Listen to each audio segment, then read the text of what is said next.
250,000 years ago, a single mistake could get you killed, failing to gather food, breaking a tool, or losing a hunt. Back then, being excluded wasn't just awkward, it was a death sentence. We don't live in that world anymore, but your brain doesn't know that. It still treats mistakes like life-threatening risks, and every time you try something new, it kicks into survival mode, telling you, be careful, don't mess it up, your life depends on it. That paralysis, the second guessing, the hesitation, the need to get it right just before you start, that's what now we call perfectionism. In the book The Art of Learning, Josh Waitzkin says, growth comes at the point of resistance.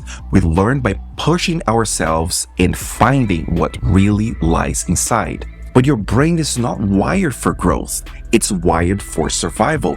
And when it sees a chance of failure, it slams the brakes. But what if the real problem is not you're a perfectionist, but that you're just using perfectionism as an excuse for not starting? And if that's true, then maybe the way forward is not to fight perfectionism, but to let it become part of the process instead of part of the problem.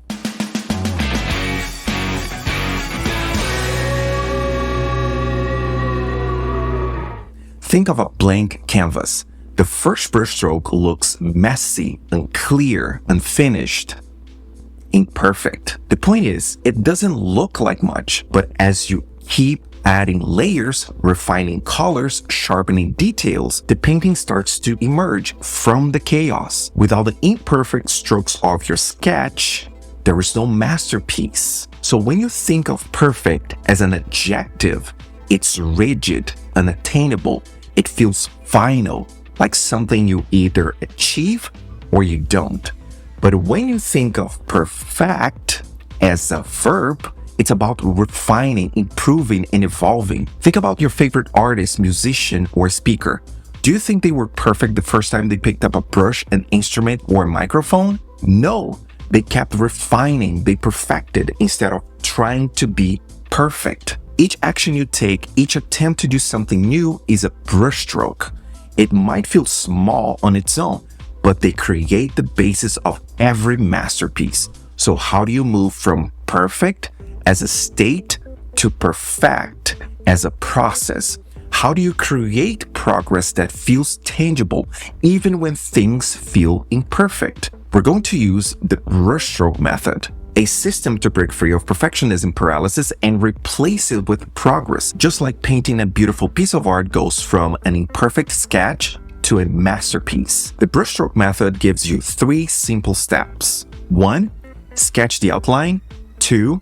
Add the basic colors. And 3. Add depth. Each brushstroke builds on the last, layer by layer, until progress becomes visible and tangible. In the Brushstroke Method, this means defining your improvement zone, a small focused part of a skill or project. If you focus on the final masterpiece, like become a better reader or master public speaking, it feels overwhelming. It's too big, too vague, and the goal seems too far away. That's what leads to perfectionism paralysis. You don't know where to start, so you don't start at all.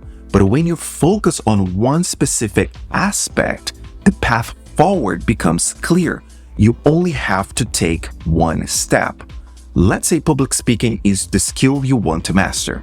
What exactly do you want to improve? Think of key aspects like vocal delivery, controlling your voice tone, volume, and pacing, or engagement, keeping the audience hooked with body language, or transitions, moving smoothly from one point to the next. Now, pick one aspect. For example, if you use transitions, your improvement zone might be using a transitional phrase like, that brings us to connect ideas. That's your first brushstroke, one small specific improvement that moves you forward. The second brushstroke is to add the base colors. In the Brushstroke Method, this is about creating micro refinements, small, deliberate actions that build momentum. These refinements don't need to be polished. They're about progress, not perfection. Think of it this way. If your improvement zone is to use a transitional phrase like this brings us to connect ideas, your base color might look like this. Write down your main talking points and script a transition between them. Practice your transitions 3 to 5 times until they feel natural. These are your base colors, the refinements that give life to your sketch. Now comes the fun part. It's time to add depth. In the Brushstroke method, this is about iteration, adjusting and improving what's already there. Here's the beauty of iteration. It doesn't erase mistakes. It transforms them. It builds on what's already there, turning rough strokes and base colors into refined details. Maybe your transitions will still sound robotic or unnatural. That's fine. Iteration will refine them. Try different phrasing, try varying your tone, incorporate natural body language. These small adjustments add depth, clarity, and confidence. But that mastery wouldn't exist without the base layers underneath. Progress isn't about getting it perfect on the first try. The Brushstroke method doesn't fight against perfectionism. It works with it. Instead of waiting for perfect conditions, you create momentum. Instead of chasing for flawless results, you focus on layering. And just like a masterpiece, your skills take shape one brushstroke at a time.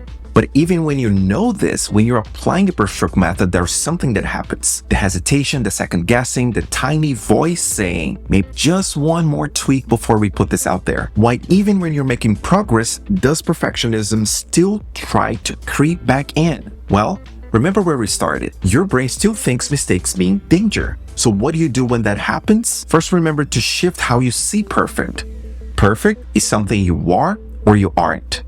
Perfect is something you do or you don't. Perfect is not about who you are, it's about what you do. And what you do is always progressing. So whenever that hesitation creeps in, ask yourself, what would this feel like if it were just the next brushstroke? That's it. One question, one shift, one step forward, and perfectionism loses its grip. Instead of waiting to be ready, you start. Instead of obsessing over details, you refine. Instead of fearing imperfection, you embrace progress, because that's how masterpieces are made.